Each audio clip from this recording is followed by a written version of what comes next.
Hello and welcome to Detroit Performs. I am your host, DJ Oliver, and we are at the Bonstell, my alma mater, Wayne State's other performance theater, along with the Hillberry. We're at this theater to demonstrate how everyone performs through their life, careers, their art. Our artists today perform with each piece of clay molded and character drawn, and well, we'll get to all of them throughout the show. First up, Detroit is a place that attracts a certain type of individual, someone that's both tough and independent.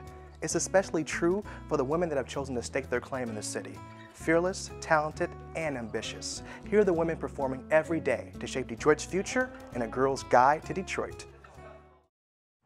Detroit has plenty of really beautiful neighborhoods. They have a bunch of stuff that a lot of people don't really know about.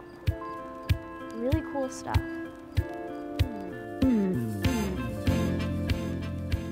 I feel like everyone that I know that's a woman in Detroit, they do more than one thing creatively. You can't meet a woman who just paints. She has to paint, dance, teach yoga, and she makes everything that she wears. The women here are dynamic creatively, the most creatively dynamic women I've ever met. My name is Sarah Aldrich. I've been really fortunate to kind of find my niche in this city. I've kind of come to know some really fantastic people that are doing really fantastic things. I met Amy Carroll, aka DJ Amy Dreamcatcher, a little bit close to 2 years ago, and her and I were starting to play records. When we first started, it was basically Amy and I wanted to throw parties, and we didn't want to clean up after other people. Kind of joined forces and put together a monthly, which we do every second Saturday at the Old Miami. It's been really a chance for her and I to hone our skills as DJs, but to also give other female DJs in the city a platform to come and play records. The intentions were really to have a party that was having just a real open door policy of women, men, black, white, straight, gay, students, professionals kind of coming together for us to experience great music and to give other ladies a chance to kind of feel where they're going with DJing and to be open to everybody. Hi, this is Violet from WWJ News Radio.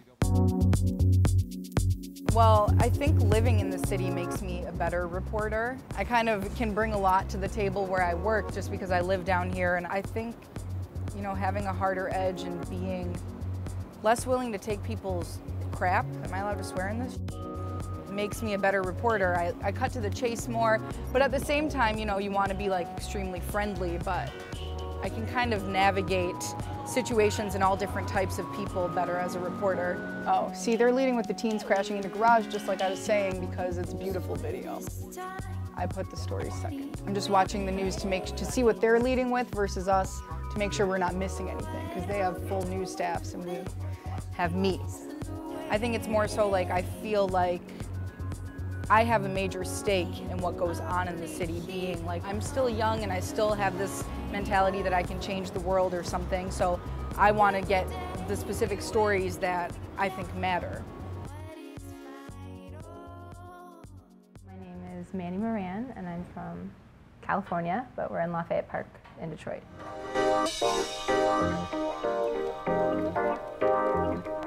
This is, I would say, one of my favorite places I've ever lived, easily. And when my sister from California recently visited, she was like, oh my goodness, you would be paying at least $2,500 in San Francisco or LA to live here. And I pay $560, everything except for electricity. Another reason why Detroit appealed to me is because I heard that it was one of the most interesting places to be a storyteller, because it's such a dramatic backdrop, what's happening here.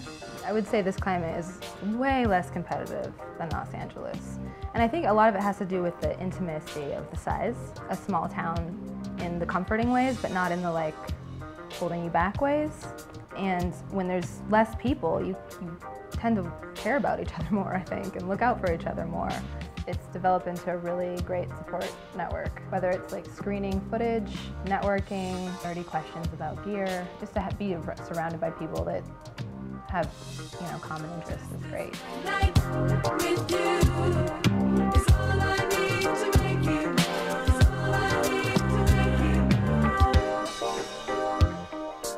I am Brandy Keeler.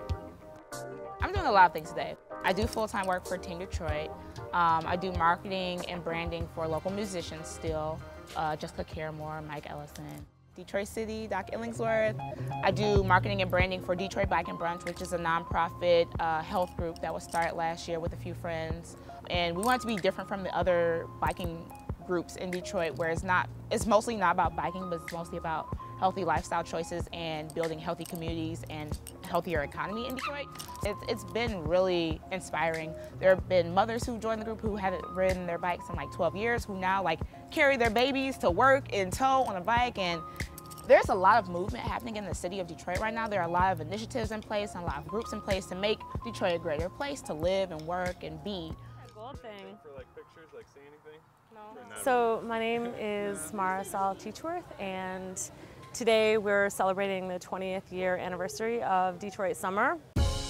Detroit Summer is a youth organization that has been re-spiriting the city of Detroit for 20 years. We're on the verge of an earth shift. Another Detroit is happening, energetic and ready to work, and they're proud of where they come from.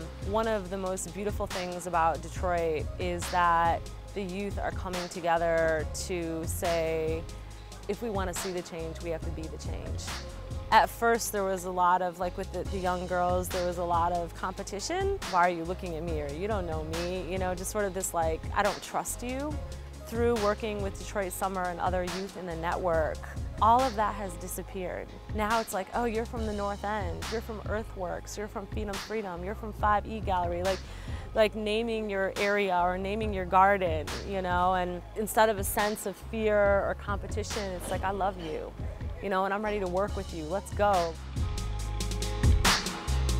I moved down to Detroit because it just had more to offer. My first master's is in public policy, University of Michigan. So basically local government, focusing on how to run it and urban planning. And I decided to do the dual program in Canada to get a master's in political science so that I could teach. In the Detroit area, it is interesting. I think that because you have to be more aware just in general in this area, women tend to watch out for each other a little bit more, and they tend to form closer bonds.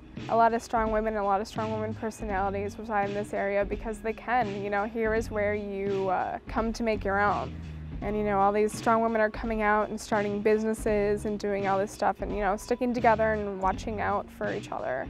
I feel like what I think about Detroit is contrary to what people see, because people think like of destruction. All I've seen is constant building, like from youth. Always seen people giving and helping and building and creating together. I can't imagine a place more open to the creative community, more open to, you know, helping, and I want to be here to reciprocate that creative vibe, you know?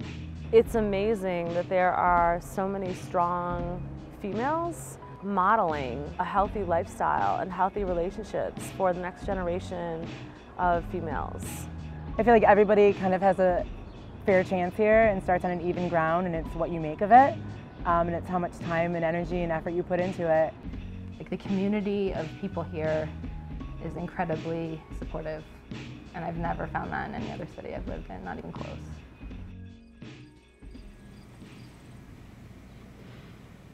How about one last question? Okay. Do you like being a girl? Yeah. What?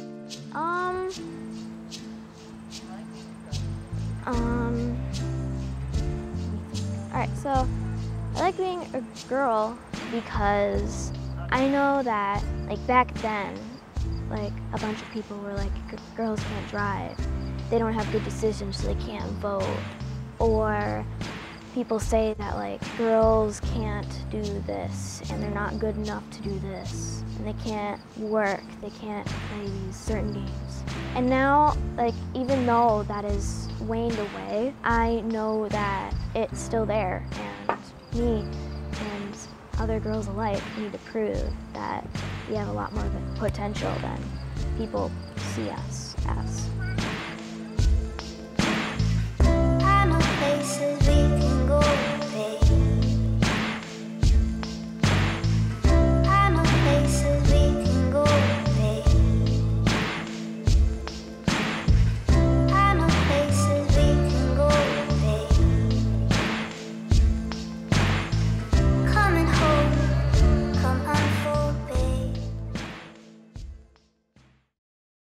You can learn more about A Girl's Guide to Detroit on DetroitPerforms.org.